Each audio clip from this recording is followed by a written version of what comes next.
Well, today here we came here today to do a video on how to get started in First Amendment audits. I know I get phone calls and messages all the time, mostly messages because not that many people have my phone. But anyway, about advice on how to get started.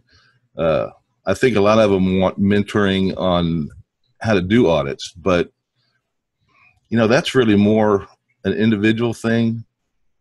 I would, if you want to decide on how you want to do an audit, how you want to conduct yourself while you're out there, you should probably figure out what fits you.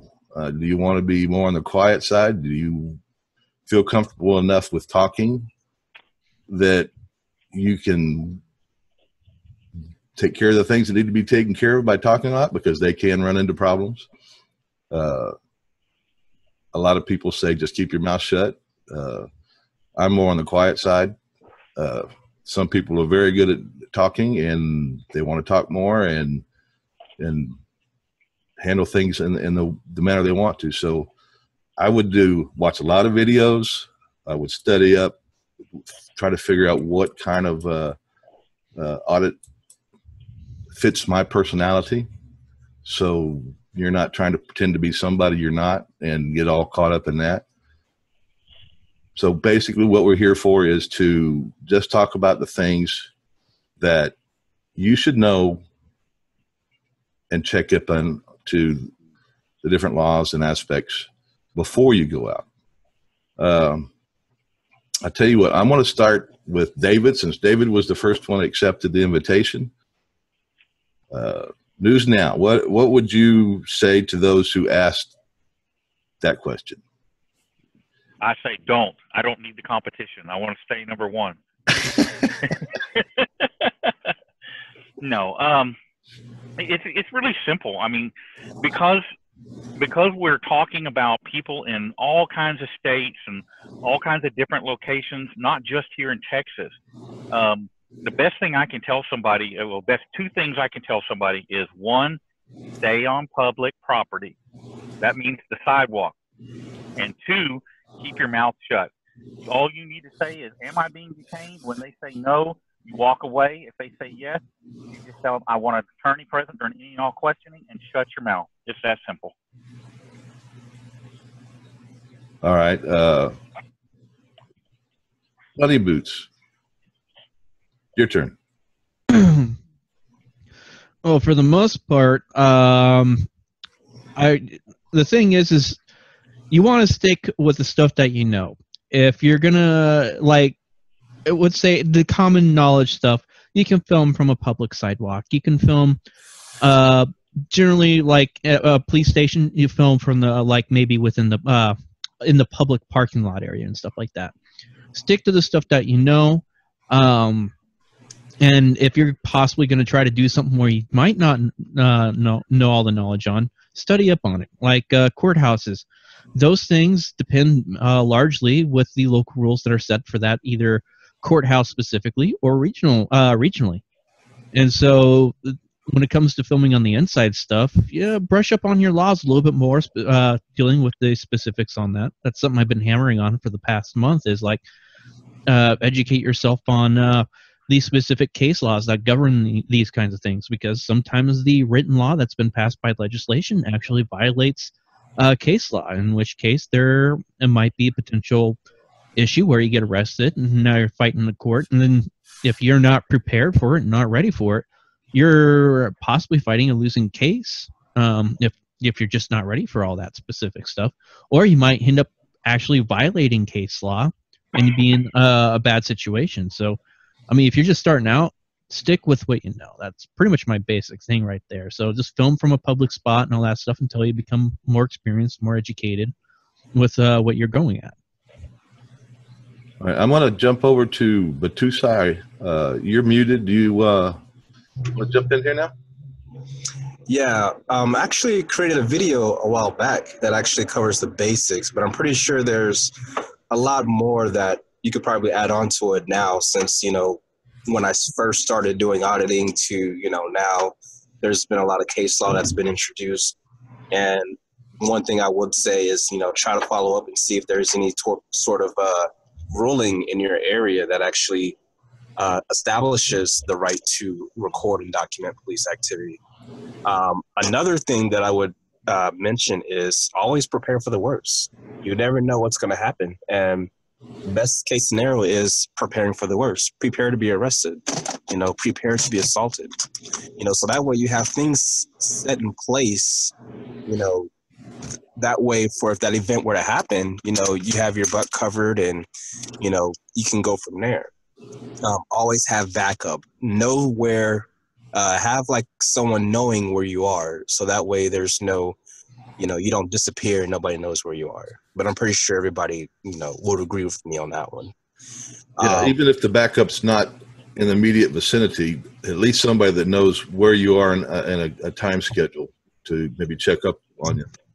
Yeah, exactly. Like you just let someone know, like, hey, I'm going to be at this place if you don't hear from me. And a lot of time, like if you don't hear from me the next 15, 20 minutes, assume the worst.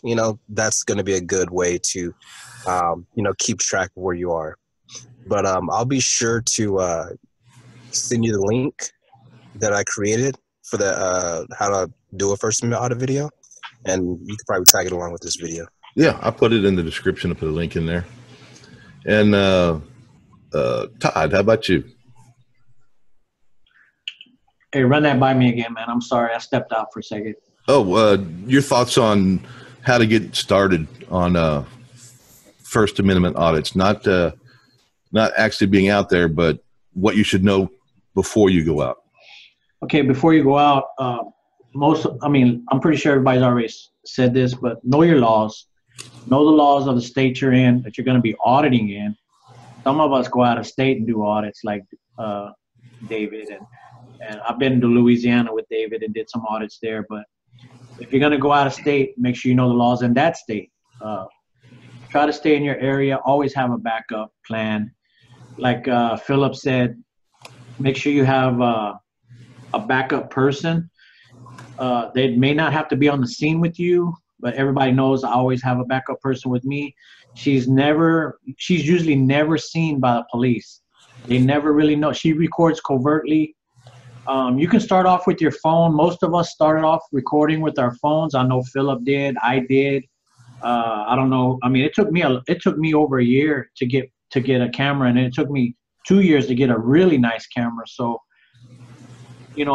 make sure your equipment's always charged, especially if you're live streaming, because you don't want to, I'm telling you, the fear of not having charged batteries, you will feel it.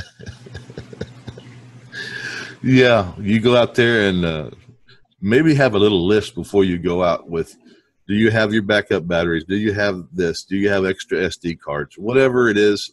Exactly. A bottle of water, some chewing gum, because the adrenaline can get flowing on these things. Yeah, and the other thing is, like Philip said, if you can't have someone out there backing you up, let someone know where you are. We've all done it, and everybody that's on this group right now, we've all done it. We've all said, hey, I'm on an audit, I'm doing this or that, this is where I'm at. You don't hear from me in 15 to 30 minutes, something's happened. They know the first place to check. I can give you a perfect example that happened to me when I went out to San Antonio. I didn't tell anybody where I was going to be. This was like midnight. This was that video where I did where they San Antonio accused me of jaywalking. Yeah. Of the NSA. Yeah, that was the video there. That's the one I did by myself, and I didn't tell anybody where I was. I had got arrested for allegedly jaywalking, even though the officer said I wasn't jaywalking. Taken to the magistrate office, and I realized, nobody knows where I'm at. Nobody knows that I'm here. But, I tried to play it cool, Sometimes things may happen outside the scope, but, if you are curious about doing these audits, you will learn as you go. Trust me. You might be nervous. You might be a little shaky. The nerves might be riding a little bit. But I promise you, as more audits that you do, you'll get a little bit more comfortable. But nobody knew where I was. I had no numbers memorized. and they sure as hell wouldn't let me get a phone call either. They wanted to know what my identity was. Yeah. But Well, and I had the Yeah. same issue at Shell when I got arrested. Nobody knew where I was because I didn't tell anybody. And once they realized that I was associated with PENAC, they black bagged me. They kept putting me in cells that didn't have phones and stuff. And it wasn't until I got somebody else to call Philip for me that anybody knew where I was. So it happens. And if they realize that you're associated with any kind of activist group, you can believe they're going to hold you incommunicado. Yeah, I remember that, David. I had got a strange phone call from a number that I didn't realize, and it was from some dude's girlfriend that was in jail with you. That was the only reason. That was the only way that I found out, oh, David got in trouble. Or I didn't know David was on Shell. That was the only way. And, I went up there, and little do I know, I got arrested myself. Yeah, I remember that. That was actually that was quite the interesting thing happening. That everybody was as soon as you got arrested, Battousai, it was like, okay, crap. So Battousai's arrested, and David's supposed to be getting out. Holy cow! Now David's sort of screwed right now. Well, yeah. When I got out, it was funny. When I got out, and they kept my phone, they kept my cameras. And so when I got out, I had no clue what was going on until I got back to my office and got on my computer. Then I found out Philip had been arrested. I'm like, holy crap, and I managed to get in touch with, I forget if it's Carlos Miller or Felipe Hemming, and got brought up onto speed. And Teresa called me, and we arranged Philip's bond and stuff.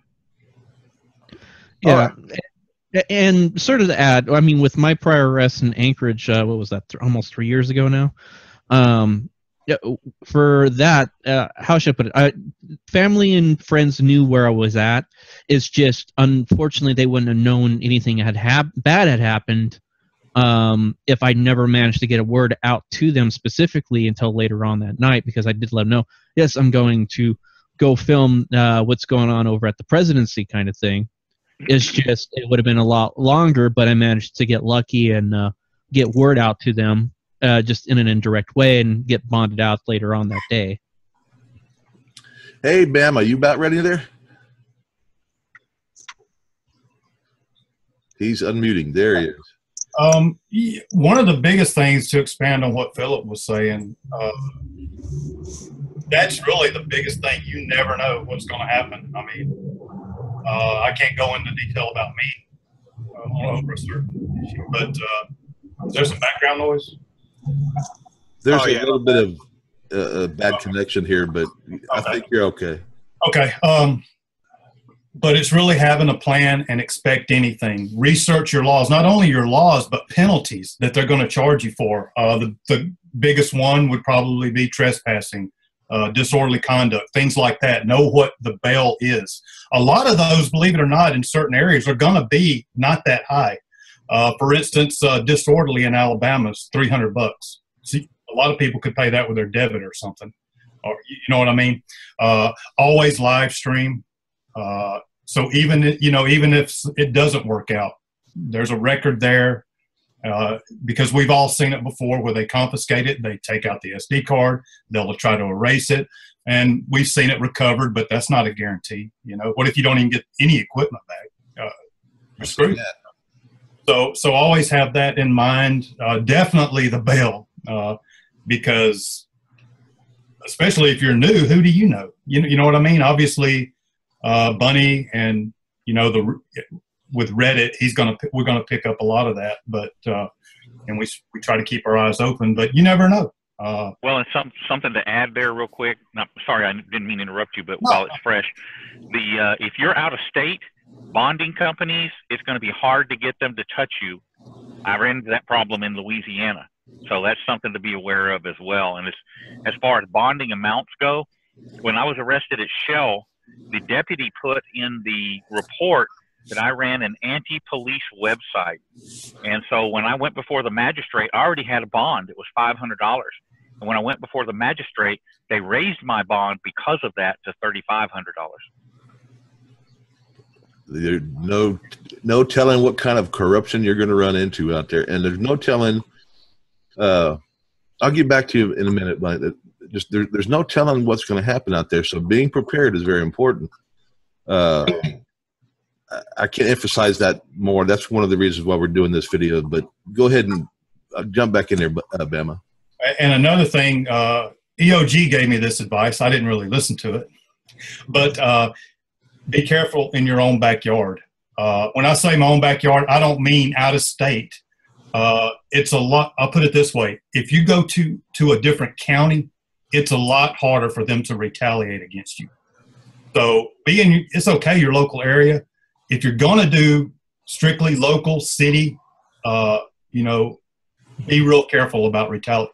Keep in the back of your mind retaliation. I love America. I think this is a great country, but a lot of actions are third world. We've seen it ourselves, so you definitely have to look out for that.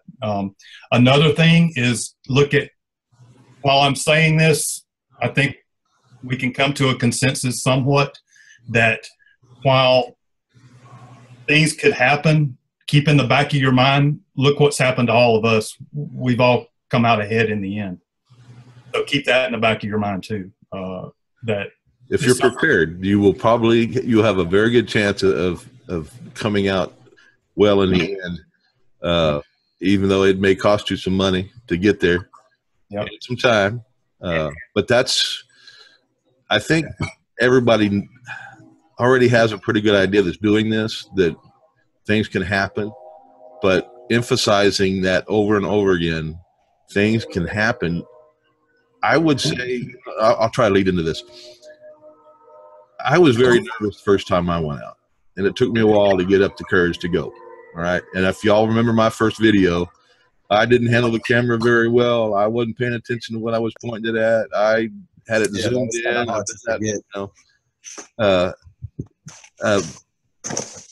So you going to be nervous. I'm not like David, just walked out there and calm, cool, collected first time. He's been in situations, trained in situations where those adrenaline and all that comes in, and you get used to it. Even though I have seen David kind of worked up and get the adrenaline flowing. Every one of us here, I'm sure. But those things can happen.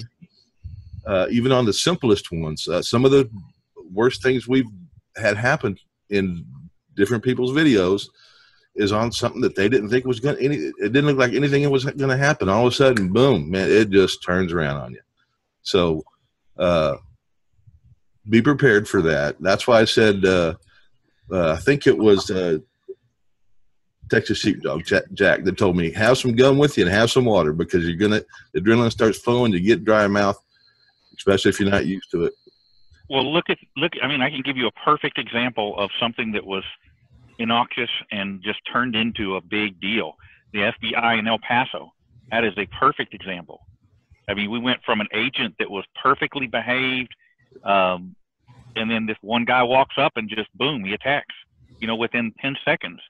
And that's a perfect example of what can go wrong.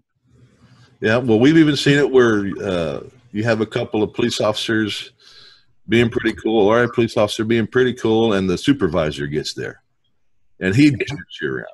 So asking for a supervisor doesn't necessarily mean that supervisor knows or gives a shit about how he's supposed to be doing things. So just be well. And with Phillips' ruling with Turner versus Driver, we're finding that it's actually a bad idea to ask for a supervisor, because you're voluntarily extending your detention. Yeah, you are. And I've seen, and almost every time, you know, people ask for supervisors when things look like they're not going very well, and it doesn't always play out to be the best thing to do. Let me see if I get back to where I was going with this. I'm not even sure if I remember where I was going with it. So, okay. I know. I think even if you're nervous about it and you want to go do it, pick out something that's a way to do this more safe. Like, and I say more safe, and that's what I mean. It can go bad anyway. If you want to do a police department, don't go inside. If you don't feel comfortable going inside, just be on the sidewalk out front. A post office. There's other places you can go that are maybe help you kind of get into it a little bit slower instead of jumping in whole hog into something really big. And to me, going into a police department is the big ones. It upsets them. They don't like you being outside, but going through their parking lot, taking pictures of their individual cars and license plates can maybe get them all hyped up too. So that's an instance of maybe going too far. And that's maybe not the right word, pushing it too fast or too deep on your first ones if you're nervous. Just take some time to work into it is basically what I'm saying, and get through some of that nervousness. It will go away. I've seen many auditors where they're doing this because they're mad. And I think most of us started because we got pushed over the edge and somebody screwed us around, or a family member or something. So be aware that when you go into it, you might be mad and you might not think straight. So try to keep that under control as best you can. It will calm down too in time. So, and to expand on that, it goes back to what we were talking about before about be careful what you say. You know, I think my personal opinion, I think is when you're a new auditor, I think you should say as least as possible to play it safe. Yes. Least amount as possible. We already know everything you say can and will be used against you. Nothing in that sentence that I just stated says it will be used for you. I'm not saying it can't be used for you. I'm not saying it never will be. But the fact is there's no obligation for anything to be used for you. And if they don't like you and if they don't like what you're doing, which is most commonly the case, nothing you say is going to be used for you. Yeah. And the more you say, the more they can twist something. Right. And I want to hop in here real fast on that. Okay, buddy. Yeah, and the thing is actually in the book you have The Right to Remain Innocent by that civil rights lawyer professor James Duane. He actually points out that it can be very difficult to get the officer's words to be used in your favor to some extent too. In fact, the prosecutor may sit there and object to it and say that's hearsay, and the judge will go ahead and let that fly. And so, yeah, getting certain things that are said to be said in your favor can be a hassle, uphill battle, or nigh impossible on top. I mean, in the end.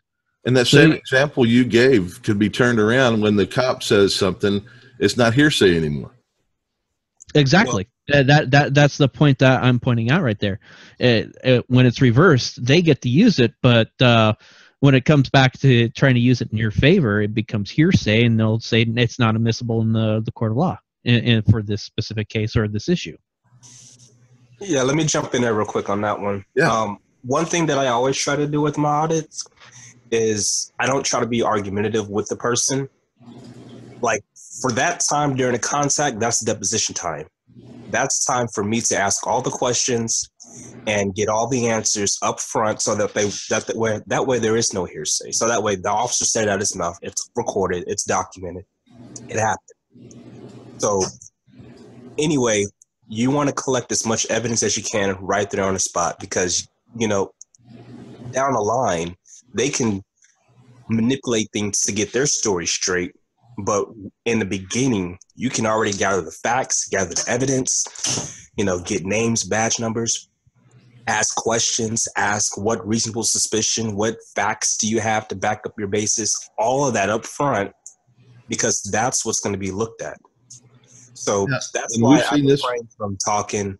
You know, I don't like to talk back. You know, I ask the questions. I'll ask, you know, what sort of things why are you contacting me? Like, what's going on? Like, those are some good things to ask. Like, you know, that's another thing. Be prepared to ask certain questions just in case you do get contacted. So that way going in, you're not wondering what to say. Yeah. And that's kind of where I want to expand. Go ahead, Bama. Can I give one example of that? And that's a really good point. Probably when you're first starting out, you might not want to do that, because even asking questions, you know, but once you know and once you've gotten the feel, I think asking questions is excellent, because you're asking those questions. What crime do you suspect? Who says I suspect you of committing a crime? So you have it on record, so that they don't, you know, suspect you of a crime. So things like that, I think asking questions is an excellent way to go about things. And it really does protect yourself because they're saying it right there to you and they're answering. And you can take that in increments as well. You've seen how a lot of auditors will ask when they're approached, did I do something wrong? Did I commit a crime? And if they say I didn't accuse you of committing a crime, you're not committing a crime, there's no crime here, something along those lines, well, they just admitted they don't have RAS. Right there. They just admitted they don't have the right to detain you. They don't have the right to ID you. Even, and we've said this many times before, in every state they have to have RAS to detain you. And as far as I know, now I'm not a lawyer, but as far as I know, every state has to have RAS before they can detain you, and then they can ID you. You're under investigative detention before you're detained is bullshit. Yeah. Well, I can tell you to Louisiana disagrees with you on that. Yeah, Louisiana, if a police officer asks you a question, they think you are obligated to answer it no matter what. And if you don't, they charge you with interfering and haul your ass to jail. Which is bullshit, and we know it. I agree, but they're doing it until somebody drags them into the higher court. You know, they're going to continue to do it. By the way, I'm in Louisiana Monday and Tuesday this week. Well, I can tell you this right now. The Fifth Circuit is not going to put up with that. If it gets that far, they're not going to put up with that. And I'll tell you why. They stick strict case law. And I went back and I listened to my oral argument many times because I'm going to be doing a video about what Turner versus Driver means. Because I've seen so many videos, cops getting it wrong. And it's just mind-boggling that, they're not really reading the case law. They're manipulating it to where they can bend it to where it benefits them. Now, as far as all 50 states having this reasonable suspicion, they all have to have it. Terry v. Ohio made it very clear. And even if it's an investigative detention, they still have to have reasonable suspicion or articulable facts that crime is afoot or a crime has been committed. Without those, that makes the detainment illegal, which is why Dices and Grinnell's lost their qualified immunity in the Fifth Circuit. Now, it just depends on how far you want to take it. And the reason why cops are getting away with it is because no one's really willing to challenge them or really capable of, going that far, because it's a tough road. And I'll tell you that it's a very tough road. It's expensive and nobody has the money to do it. That's the problem. And I think especially in the Fifth, maybe there'll be another one, but since we've got Turner versus Driver in place, when the right case comes up, we need to get together and find a way to help that person get it all the way through. I just want to make this really clear real quick. In Turner versus Driver, the main thing that people are getting confused is the investigative detention part. Now, a lot of people think that, you're contacting me, you can detain me if you want to. You can detain me. You have that right. They do not. They still need reasonable suspicion supported by articulable facts that crime may be afoot. If they do not have that, that makes the detention illegal. They cannot do that. And it's right there in Turner versus Driver. But we've seen it many times, over and over and over again.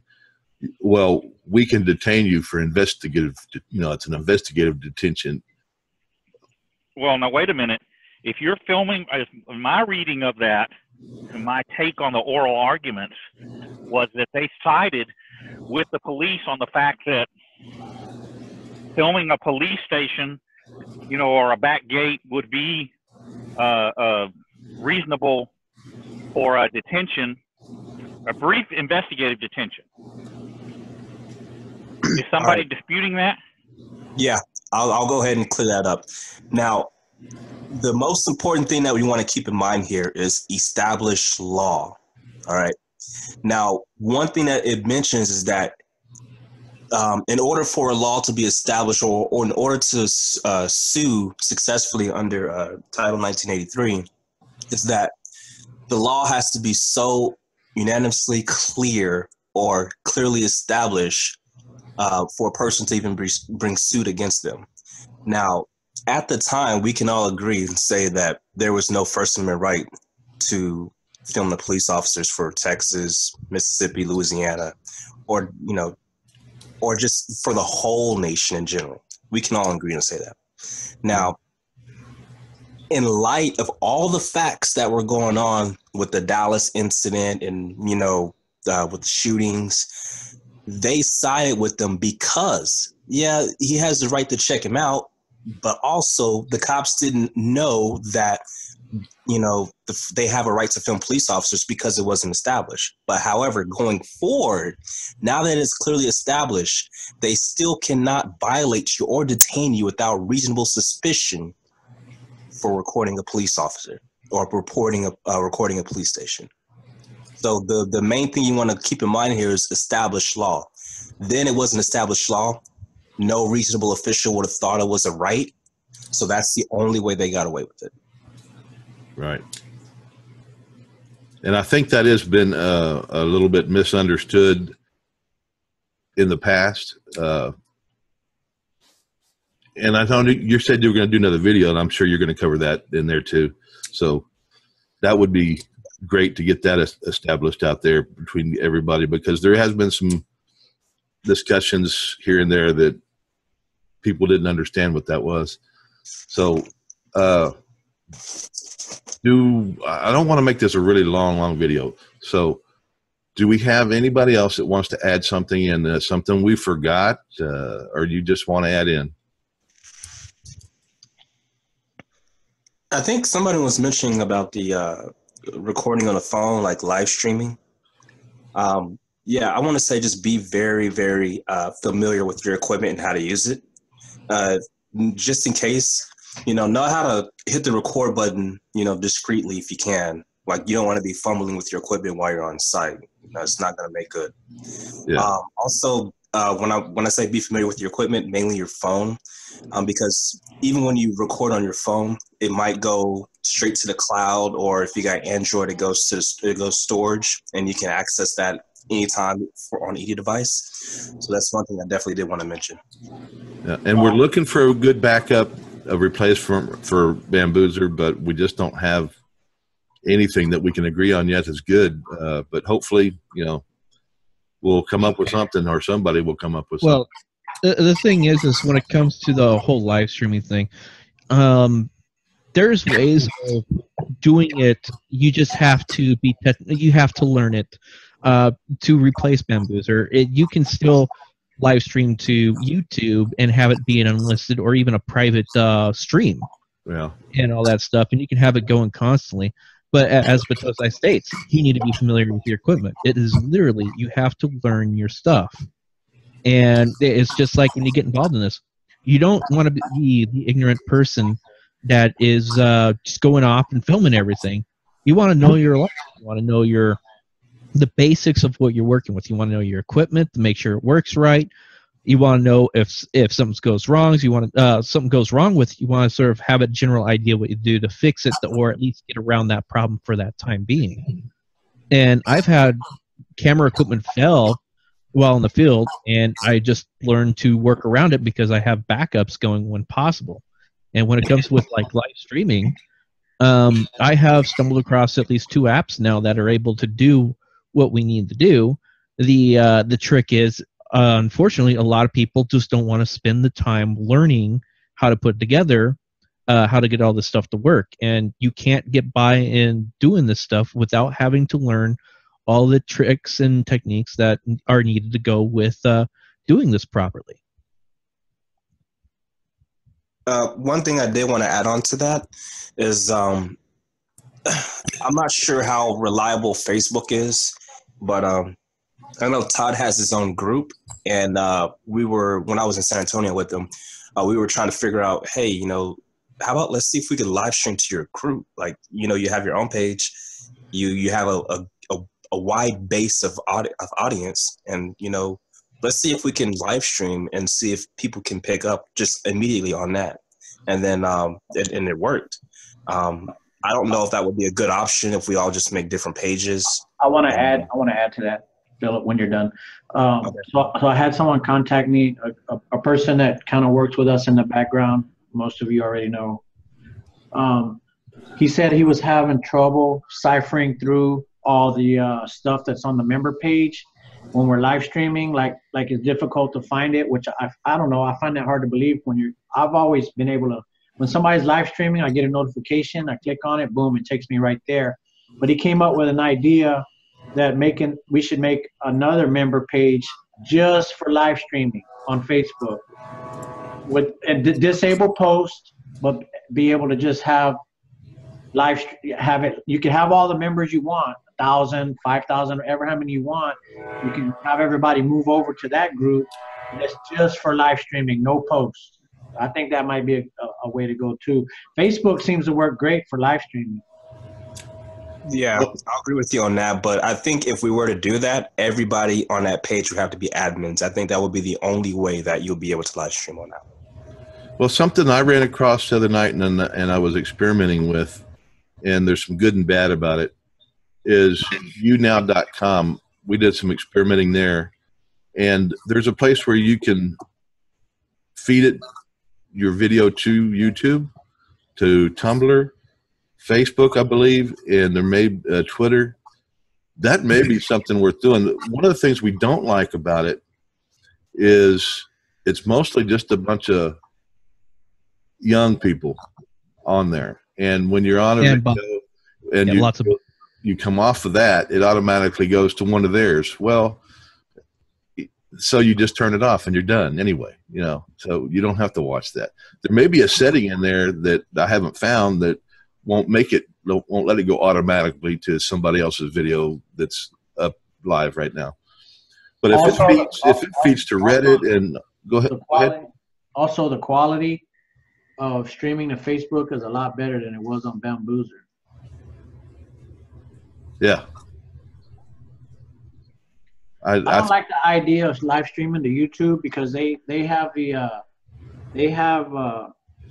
their way of doing stuff to where they may not even make it public for anybody until they review it. They're just so hit and miss with YouTube.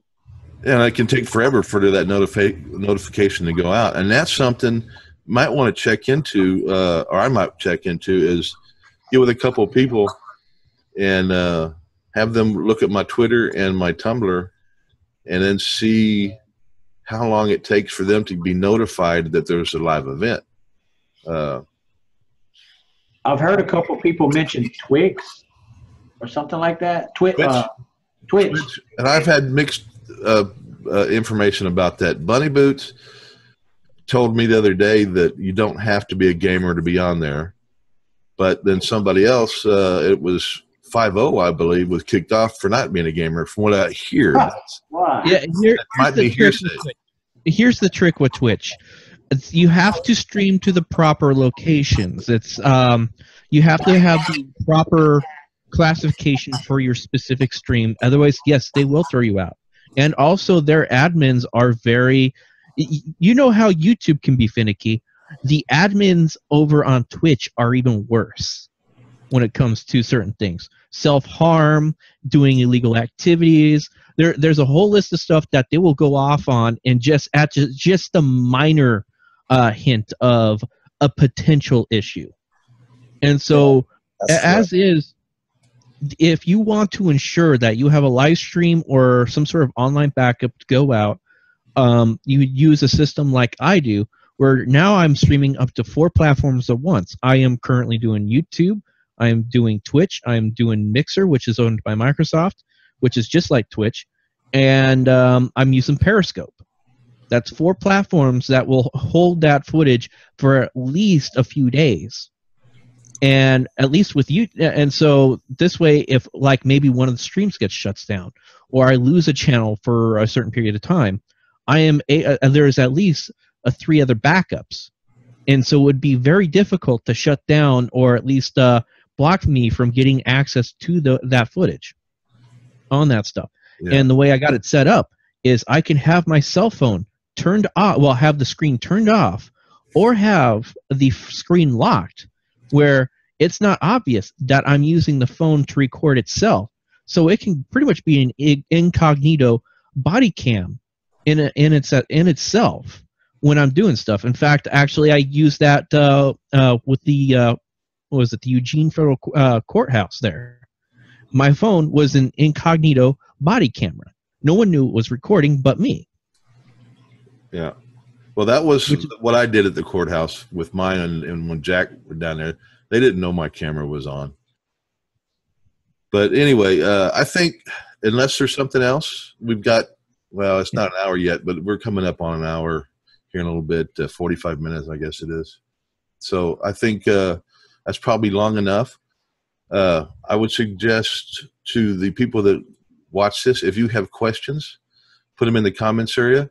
If we get enough of the right kind of questions, that when we think there's a secondary video to follow this up is needed, then maybe we can get together and do that. And I'm gonna thank everybody for being here. Bama Camera, News Now, the Battousai, Bunny Boots, SAEXTAZYPREZ. Thank you for being here, and I'm going to end this right here, and then we can hang around for a minute if y'all want to and visit.